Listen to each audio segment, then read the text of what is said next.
We are now feeding the puppies. They are 33 days old, 31, 33 days old. And they are having puppy gruel that is very, very liquidy. And we ask them to eat one at a time from their cups. We'll have one at this end and one at this end. We put a towel down so they don't slip. We have jumbo muffin tins. We put the food at 2 different ends, and we're going to ask the puppies to eat from their ends. We'll put this down, and then we stick our fingers into their food as they're eating. We do that so that they get used to the scent of humans being around their mouth and their food, as well as we can interfere with them while they're eating.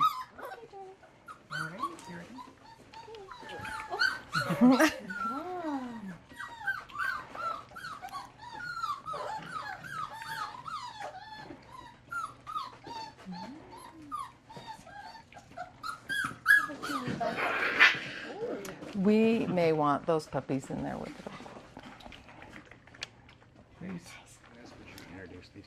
Okay, we have volunteers with us today, some of our super duper volunteers at CaPR. This is Barb Ivis. She is helping with the puppies on a regular basis, and she also has a very significant donation to Canine Partners of the Rockies. 4 years ago, she donated the mama of these beautiful 7 little sunbeams. This Quinn, Mama Quinn. This is Chris Silberman. He is an active volunteer with Canine Partners as well. He comes several times a week early in the morning to help with the puppies. He came to us through one of our puppy raisers before. He's good friends with one of the women who has raised a couple puppies for Canine Partners. Good job. Good puppies. Good puppies. Good. Lucy just did a nosedive in her food. It's so delicious.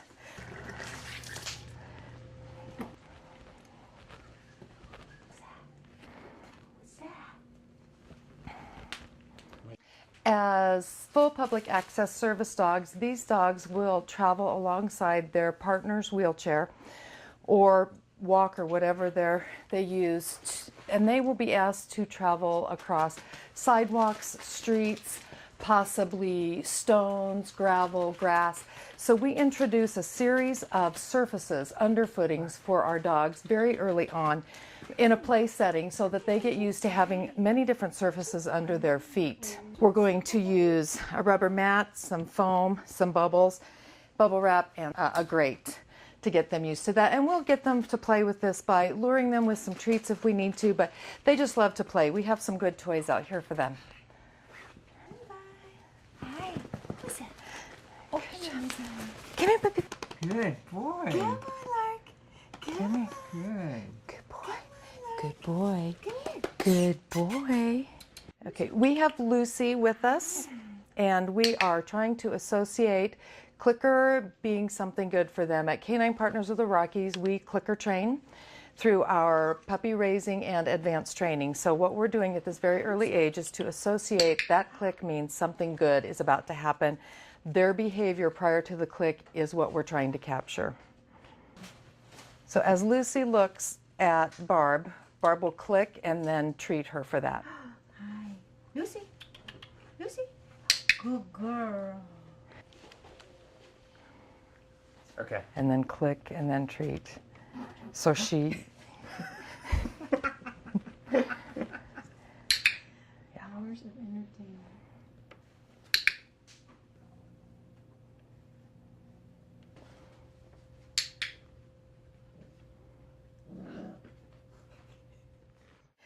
This is a homemade target that the dogs visually can recognize, and it is interesting to them. We're just going to present it, see if they explore, show any interest in this whatsoever. If they move toward it and possibly touch it, we will click and treat to reward them that that is a behavior we would like. Puppy, puppy, puppy. Yes, yes, good. Good. Good job. Boy.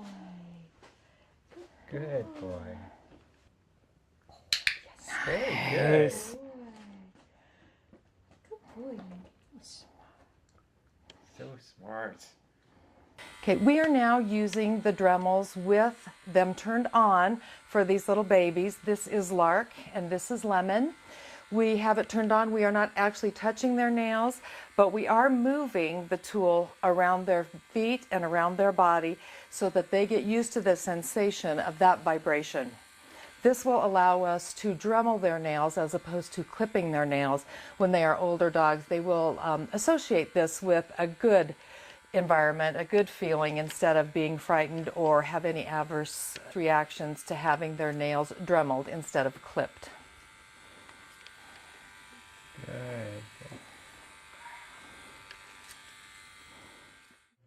Hi, I'm Chris Silberman. I've been volunteering to help care for the L litter for Canine Partners of the Rockies. And this here with me is Lucy. And I started caring for the litter when they were about 1.5 weeks old.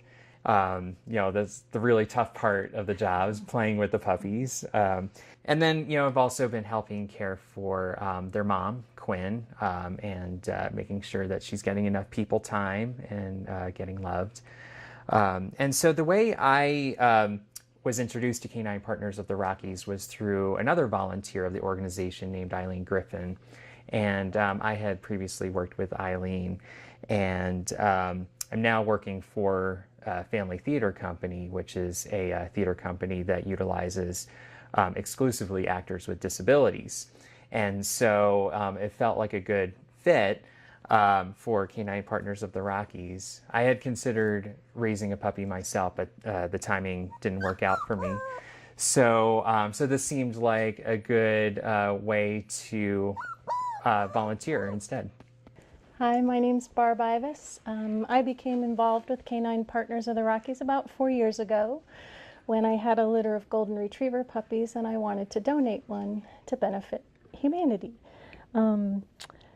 I've been volunteering with this litter, coming in and working, which has involved playing, holding, getting them used to human contact, checking their teeth, checking their ears, checking their toes, just to make sure they're completely comfortable with being held and loved and touched.